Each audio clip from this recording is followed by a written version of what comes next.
Hi, everyone. Unless you've been on vacation on a mountain somewhere with no internet access, you're probably aware of what's been going on in Israel and Gaza. And Rachid, what I find interesting about all of this is that for years there's been a war in Yemen, and Saudi Arabia and the UAE are bombing Yemen, and they're killing civilians and bombing weddings. And I never hear a word about this from the media. As soon as something involves Israel, it's international news every single day for the next 3 to 6 months. So any ideas on what's going on in there? Seems to be some different standards going on. Not only that, you would not see protests all over the world, in UK, in London, and New York.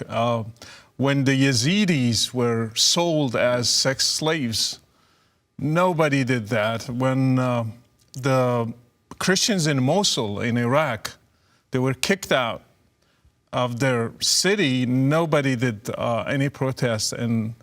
In UK, or you didn't see hundreds of thousands of people. You didn't see those universities are making protests and signs against Muslims attacking Christians and asking jizya from them or to convert to Islam. You only see it now because really we don't care about the victims, because we care only who is the perpetrator. If it's a Jew, then we care. You mentioned Yemen, for example. It has been since 2011. It's almost 11 years. And now we have 150,000 deaths because of that war. 11,000 of them are children. And you can it's very easy to find the pictures of like starving kids. I mean, they're nothing but bones with skin, and they can't even move. They're lying on the ground because they're starving. We don't hear a word about this. Because it's Saudi Arabia and United Arab Emirates. It's Muslims who are doing those things, so nobody cares. Only we care if Jews are involved, because we don't want them to be taking the land of Muslims or making any harm to any Muslim, even if it's Hamas and even if they are terrorists. We don't want them to harm them. Oh, wait a minute. We've got like 49 Muslim majority countries, a huge portion of the world, and then you've got this tiny little piece of land, and it's anything that happens on that little piece of land. Then all of a sudden, I mean, college campuses around the world, marches around the world, and what do you think's going on with the Jews there? Jews are, since the beginning of Islam, they are hated by the first Muslim community, including Muhammad, until today. And that hatred, it needs a trigger. So we hated as Muslims. When I say hate, because I belong to the Muslim Ummah, Muslim nation, so I know how they think, and that's how I used to think. So when I say we, I just know the mentality. We used to hate every Jew, all through history. When you read history of Islam, you will see it clearly in the text and incidents. So we need a trigger. Israel is the trigger right now. 1948 is the trigger. It's not the cause. And people think because of Israel occupying the land, that's why we are doing that. But that's not the truth. Actually, there were massacres against Jews even before that. And I can mention few, for example. In Morocco, we had the massacre of Fez. Fez is a famous city in Morocco. That's 1033. It's, 900 years before Israel. Moroccans killed 6,000 Jews in one day. I can give you another one in Iraq, 1941. It's called the Farhood massacre. They killed between 200 to 1,000. We don't have the exact numbers. And the name of it tells everything. It's Farhood. In Arabic, far means he ran away. Hood is Yehud, the Jews. The Jews ran away on that day. So they still have it in Iraq. They call it the Farhood Day. So the day when the Jews left. It's 1941. Israel didn't exist back in those days. We have one, and also the Hebron massacre. It happened before the foundation of Israel. We had 67 Jews that were killed. All these things just shows you that Jews, they were hated, and we have it in the text. If we can really dig into Muslim texts and show you exactly what we thought of them. Yeah, and this was something that interested me way back when I was starting to learn about Islam. So the main reason early on that I was studying Islam was just that my best friend was a Muslim. But Nabil, he was from the most peaceful sect of Islam, the Ahmadis. Their motto is love for all, hatred for none. Yeah. And yet, even with Nabil, when the topic of Israel or Jews would pop up, he would suddenly become like a different person. like even he was enraged. And I was like, wait a minute, I thought you were the nice one here.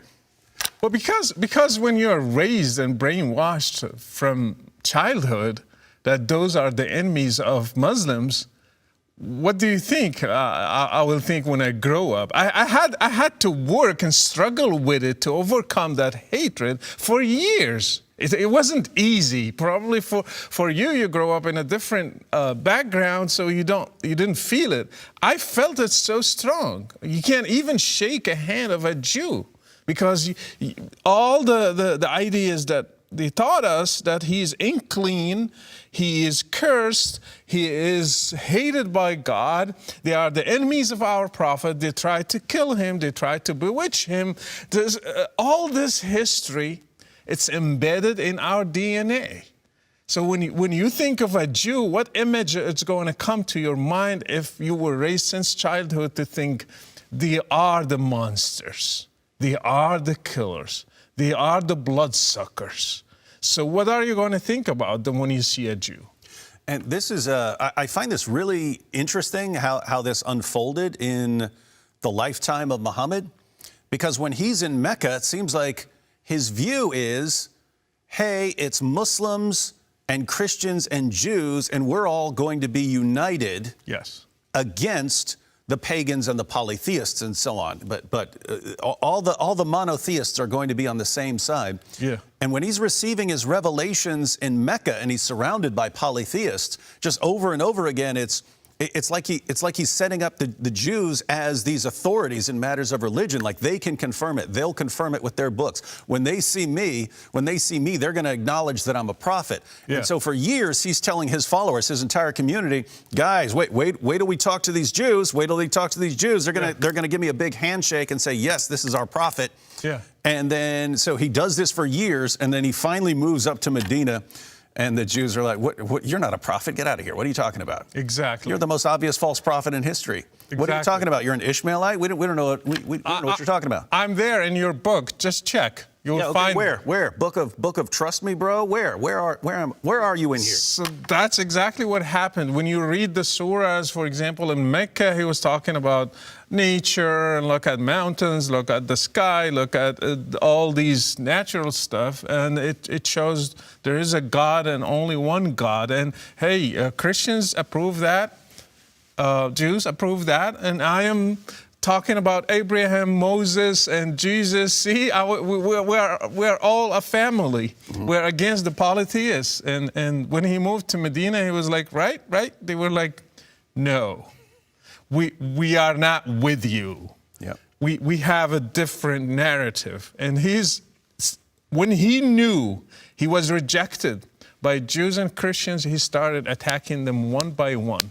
And he started making excuses to justify kicking out Jews, killing them, enslaving their women and their kids. For every tribe, he found an excuse. Mm-hmm. And when you read it, you see clearly he had a plan to get rid of them because they were a threat to his prophecy. Yeah, and the biggest threat, I mean, if he's saying that he's in their scriptures, and he doesn't actually know their scriptures, they know their scriptures, they have their scriptures, then these are the people who are best equipped in the world to expose him as a false prophet. And that's exactly what they start doing. And he becomes more and more enraged at them until, as you pointed out, you had the Banu Qaynuqa. Yes. And so you have a Jewish tribe, and they're like merchants and goldsmiths and so on. But his justification for expelling them was a prank. Someone did a prank. One of the Jewish merchants did a prank on a Muslim woman, sort of pinned her dress to a bench or something like this, and she stands up, and then people she got uncovered. Yeah, people saw her uncovered and so on, and that becomes the basis for expelling the entire tribe. Tabari says that Muhammad wanted to kill them all. Then he wanted to kill the entire tribe. But they actually had some Arab allies, and they protected them. Yeah, they protected them, said, hey, don't kill them, and so on. Yeah. So he kicked them out and then kept their stuff. And when you see Banu Nadir, for example, he had a different excuse for them. He went to ask them to help him to raise some money so he can pay for the mistakes of his followers because they killed someone. And while he was waiting, he just ran away and he left and he went to Medina, and his companions like, what happened? He was like, Gabriel told me they were planning to kill me, assassinate me, so let's raid them. So what's your proof here? Yeah, I had a dream. Now, it's just amazing because think about how many revelations he gets like that when he wants something. So he wants to marry his best friend's 6-year-old daughter. And, oh, I got a revelation. God wants me to have your 6-year-old daughter as my wife. Then he went, he goes to Jerusalem on this flying donkey monster. And then, oh, so that's going to be ours, too. It's like, wait, you could just wake up at one day and say, hey, like me, I could wake up right now and say, I had a dream that Elon Musk has to give me all his money. Yeah. Therefore what? It's mine now because I had a dream or I'm claiming a revelation. It's just interesting stuff about how you can claim it and then just kick people off of land.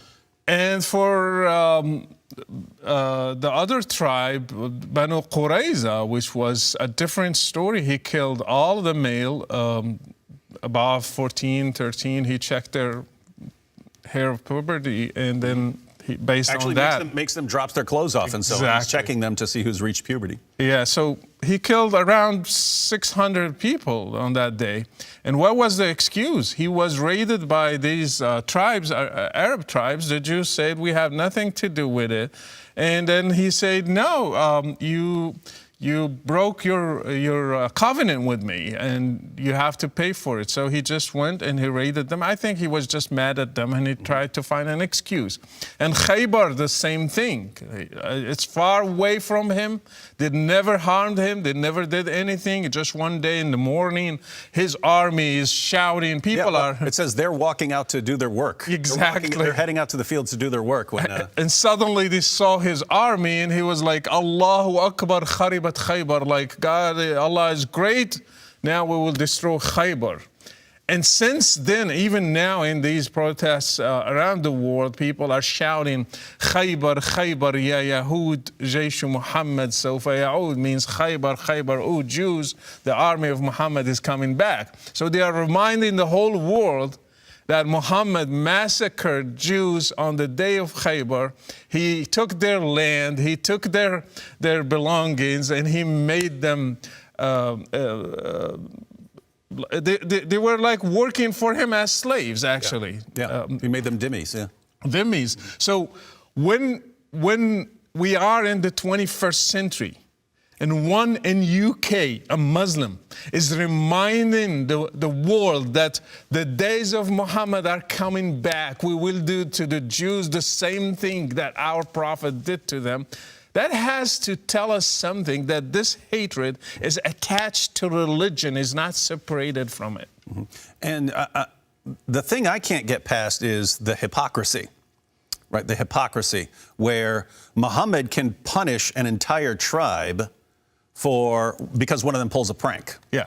Or he can punish an entire tribe and just say, I had a dream. I had a dream, or I had a vision, or Gabriel told me they're going to get me. Therefore, we have to punish this entire tribe. Or even the Qurayza Jews. Yeah. The accusation against them is that they're somehow conspiring behind the scenes with the Meccans. And you know, this is from Muslim sources, so you're not sure exactly what to take seriously and what not to take seriously. But you can grant everything they're saying. You can say, okay, I'm going to take your version of events. Yeah. Their version of events, they knew exactly who they were accusing of conspiring with these guys, and yet he punishes the entire population. Men, women, and children. If you had reached puberty and you're a man, you were dead. Everyone else became the slaves and sex slaves of Muslims. So he could actually punish the entire population for something where you knew who the guilty people were, right? Yeah. You could have said him, and him. Yeah. They're going to be punished. No, punish the entire tribe. And the reason I find this absolutely hypocritical is we would agree, you know, if you have an army, you know, then it's your army versus their army. Try to keep the civilians out of it and so on. There was no concept of that for Muhammad. It was someone from your group did this, therefore we will crush you all. Actually, the Jewish tribes, if you read history, didn't have army. They used to be under the protection of other Arab tribes. So they don't have an army of their own. And that's the reason the Kenuka survived. They had some Arab allies. Muhammad wanted to kill them all over a prank. He wanted them all dead over a prank. And they had some allies who stepped in and said, no, don't kill them. So going back to my point that this is related to religion, I grew up as a Muslim. And the first thing we learn is the Fatiha, the opening, how to pray with it. And everybody around me, not just me, we knew that the last verses of the Fatiha are about Jews and Christians. If you read them, the path of those those you have blessed, means they're talking to Allah, not those who you are displeased with or who are astray. مغضوب عليهم ولا الضالين غير المغضوب عليهم ولا الضالين. It means Jews and Christians. Actually, it says the ones that you cursed or you are angry at them, you are mad at them, and those who went astray. The ones who went astray are Christians. The ones who are cursed are the Jews. Imagine you repeat that 18 times a day. And you are just repeating that in every prayer, every time, and in your mind it's related to Jews and Christians, then you have a problem there, because that's brainwashing, actually. A child is raised to remember that the ones who are cursed are Jews, the ones who went astray are Christians, and are repeated daily, 5 times a day, and you repeat it in every unit in the prayer, not just one of them. So imagine a kid growing up like this. What is he going to think about Jews and Christians when he grows up? You definitely don't want to be like those guys, right? So wait, just to recap here for people who aren't familiar with Islamic prayers. Yeah. So you're saying you have your 5 daily prayers. Yes. And during your prayers, you recite the opening surah of the Quran, Surah Al-Fatiha. Yeah. And you're saying in Surah Al-Fatiha, you've got this, you've got Muslims around the world saying, Allah, don't make us like these 2 groups. Don't make us like those, the ones who are cursed or the ones who are astray. It doesn't say Jews or Christians there. But you open up any commentary and so on, it tells you exactly that this is the language used to describe the Jews, and this is about the Christians. So you're saying that Muslims, over and over again around the world, all day, every day, there's some prayers going on from the Muslim community. Don't make us like the Jews. Don't make us like the Jews. Yes. Don't make us like the Jews. Yeah. And nor the Christians. Not like the Jews. Not like the Christians. Now, a little side note here. But what's extra disturbing in all of this is that when you have these interfaith events, where Muslims will go in there, the Muslims will tell the Christians, hey guys, let's show you how to pray in Arabic, and they'll have Christians recite this prayer. The Fatiha. Yeah, talking about how they're astray and how the Jews are under Allah's curse. So it's repeated 7. If you pray just the 5 mandatory prayers, that's 17 repetition per day. If you add to it, because we don't really just pray those 17, we pray other prayers, we add them to them. So most likely it's 20 or more. So you are repeating 20 times a day the same thing if you are really a devout Muslim. Not only that, like when you read the history of Islam, who put poison for Muhammad? They used to ask us at school, at the mosque, who poisoned the Prophet? Yahud la'anahumullah. So a kid in kindergarten, he's saying al-Yahud la'anahumullah. Jews, maybe Allah curse them. And who bewitched your Prophet? Al-Yahud la'anahumullah. So kids are just programmed. So when you're talking about the bewitched, this is when Muhammad, and there's disagreement as to whether this was 6 months or 2 years, but he walks around with these delusional thoughts and false beliefs. He's behaving very weirdly, and eventually he snaps out of it, and it was a Jewish magician. He accused a Jew. Yeah, the Jews made me act like... Did it. Yeah. Wow. Through Wi-Fi. So basically anything that goes wrong, it's the Jews. Yes. And not only that, he taught us, or they taught us through history, that the Jews always they wanted to harm Muslims. For example, they put hadiths. They call them Israelites, the Jewish hadiths they are lies, basically. They infiltrated our doctrines as Muslims. Another accusation, they are now in Israel, I have been told since childhood, in Israel they are planting trees so they can hide behind them, because they know in the end days we will fight against them, and every tree and every rock will cry, will shout, "Hey Muslim, come kill this Jew, he's behind me." Only one tree, it seems, that tree likes Jews, so they are planting it everywhere, so it will save them on the last day. Yeah, let me read one. There are a ton of these. Let me just read one so people know what we're talking about. So this is Sahih Muslim, 7339 in the Darus Salam edition. It can be in different editions. They use a different numbering system, but in the Darus Salam edition, it was narrated that Abu Hurairah said, "The Messenger of Allah said, the hour will not begin until the Muslims fight the Jews, and the Muslims will kill them, until a Jew hides behind a rock or a tree, and the rock or tree will say, 'O Muslim, O slave of Allah, there is a Jew behind me, come and kill him.' Except the gharqad, a thorny tree, for it is one of the trees of the Jews." Yeah. So this is this is like obviously a call for genocide. Yes. You don't get the end. You don't get to spend eternity with your virgins until you fight the Jews to such an extent that the remaining Jews are hiding behind rocks and trees, and then nature itself is going to rise up against the Jews to help you hunt them and find them and kill them, except this one tree that's actually still loyal to the Jews. It's not going to snitch on the Jews. This tree won't snitch on the Jews.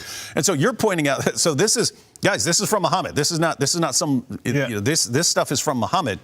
But you're saying that it then becomes a rumor among Muslims, and I heard it from you, but I've also heard this before, that it's a rumor that Jews are secretly running around and planting all these trees because these are the only trees that won't snitch on them, and so they're going to hide. Not the Iron Dome. It's not the Iron Dome. It's this tree. They're planting them everywhere so they can run and hide, and then Muslims won't be able to find them. Yeah, and another one, when you look at our Islamic history, we used to call Jews, they still do it until now, sons of pigs and apes.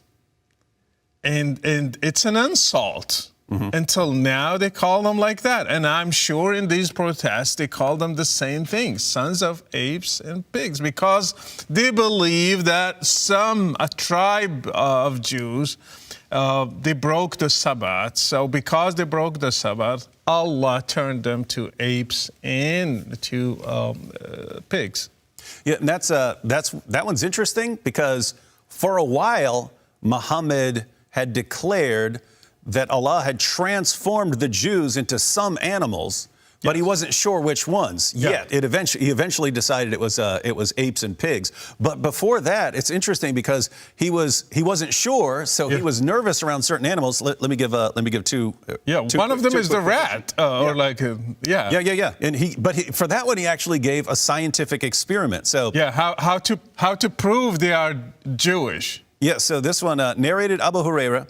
The prophet said, a group of Israelites were lost. Nobody knows what they did, but I do not see them except that they were cursed and transformed into mouses or rats. For if you put the milk of a she-camel in front of a mouse or a rat, it will not drink it.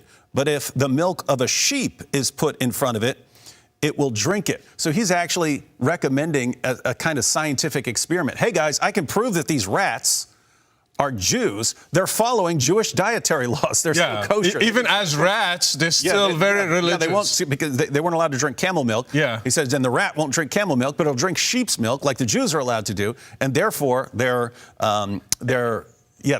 rats there are Jews. And then there was another time where someone offered him lizard, and it's like, I don't know, that could be a Jew. I don't want to accidentally eat a Jew when it got transformed into a lizard. Every bad or every creature that Muhammad was afraid of or he didn't like, he linked it to Jews. And this is anti-Semitism clear. And I mean, you can't define it better than this. And the problem, many Muslims still until today, they believe in it. And when they see this conflict over a land, they justify everything that they have in Islam. Look at the Jews, what they are doing. So we are right to think of them like this. And we start justifying every hatred, every belief that makes them, they are not human. And the killing starts when you make people, when you remove humanity from. Dehumanize them. Dehumanize them. So that's when you start thinking their blood is okay to spill. It's okay to kill them because they are not human beings, actually. Yeah, and we find this in the Quran, of course. So Surah 98, verse 6, this is the Haleli Khan translation. Surah 98, verse 6, verily those who disbelieve in the religion of Islam, the Quran, and Prophet Muhammad from among the people of the Scripture, Jews and Christians, and al-mushrikun, so these are people who associate partners with Allah, so idolaters, something like that, will abide in the fire of hell. They are the worst of creatures. Yeah. So notice, this is Muhammad who starts off with, hey, it's Jews, Christians, and Muslims all united against the pagans. Then he moves to Medina with his community. The Jews reject him, and then you get verses like Surah 5, verse 82, which puts the Jews and the polytheists together against the Christians and the Muslims. And then eventually the Christians reject him too. And then you get these passages where the worst of creatures, Jews and Christians are the worst of creatures. And then, of course, you get the calls to fight us, like in Surah 9, verse 29, fight those who do not believe until we pay the jizya and acknowledge our inferiority.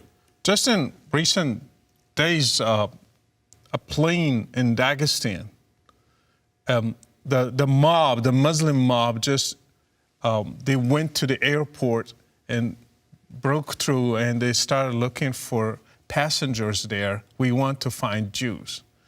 And that tells you why all Muslim communities all over the world, in Pakistan, in Morocco, in Algeria, in Saudi Arabia, in Palestine, wherever they are, they share this hatred towards Jews.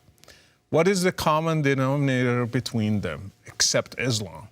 So when you see people are shouting or chanting slogans against Jews, and they are from the Islamic text, it's a proof that Islam is the root of this hatred. It's not the conflict over a land. It's not the conflict with Israel. It's not the start of Israel as a state in 1948.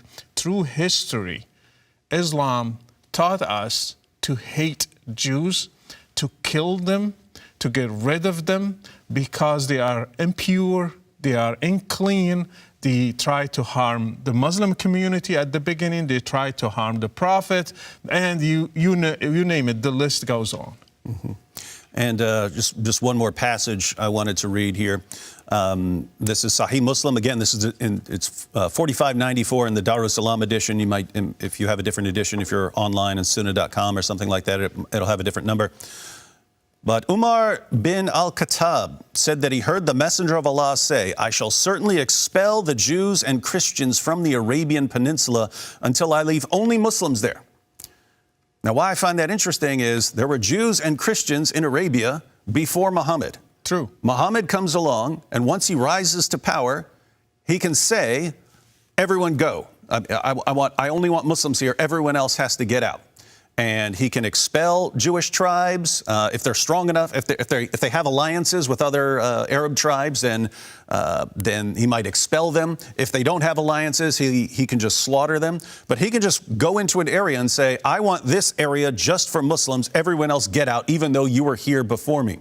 Yeah. That's not what happened in Israel, but that's what Muslims say happened in Israel, right? It's just that there's the Palestinians, they're living there, they're there forever, they're their own people group, until Jews come in and kick them off their land, and now they're just fighting to get their land back. Point is, that's not at all what happened. Historically, that is factually false. That did not happen. But that is the standard story. And the point is, even if we went with the standard story, which is false, it would be completely justified using the exact same method of Muhammad. According to Muhammad, one religious group can come into an area, take over the area, and say, "Everyone else get out." And there's nothing you can do about it as long as they're more powerful. So all I ever hear is hypocrisy, because Muslims are saying, "Look what they did, look what they did." And they get it wrong, what actually happened. But they say, "Look what they did. This is wrong. This is immoral. This is evil." And it's exactly what your prophet actually did to the Jews and Christians of Arabia. I think we need to do another video where we discuss the historical facts about the conflict. All right. Well, I hope this was a good introduction into the problem. As far as I can tell, because the Jews of Arabia rejected Muhammad, and they were the ones who were in the best position to expose him as a false prophet. Jews and Christians, because he appealed to our scriptures and he appealed to us as people who are going to confirm him. When Jews and Christians started rejecting him, that was a massive threat to his community. He had put so much confidence in their testimony that they were going to confirm him, and their scriptures are going to confirm him, that when it turned out to be the exact opposite, this is a threat to, I mean, if I say, "Hey, you can know I'm a prophet," because they're going to say it, and they don't say it, they say, "What are you talking about? This guy's the most obvious false prophet in history." That's a threat to his status as a prophet. And so he becomes more and more enraged at them. Why doesn't he want Jews and Christians in the Arabian Peninsula at all? He knows they will convince his followers that he's a false prophet. So you have to get these guys as far away from you as possible, can't have them here. And then, of course, you end up with all these stories. Muhammad, I mean, even as he's dying, is calling Allah to destroy the Jews and Christians. And he says it's because they turn their places, they turn the graves of their prophets into places of worship, even though, I mean, he's in the mosque in Medina, right? So place of worship. So his own followers, by his own standard, would be cursed. But you just have this. Now it's built into Islam that Jews are the supreme enemies of Muslims. You don't get your rewards on Judgment Day until you slaughter the Jews. And then all of a sudden you get the nation of Israel, and it becomes the target of rage around the world. And so, guys, we look at this situation as a really, really rough situation. You wonder what you can do, but I have to say, until we deal with the hatred of Jews in the Muslim sources, you're not going to see a nice outcome here.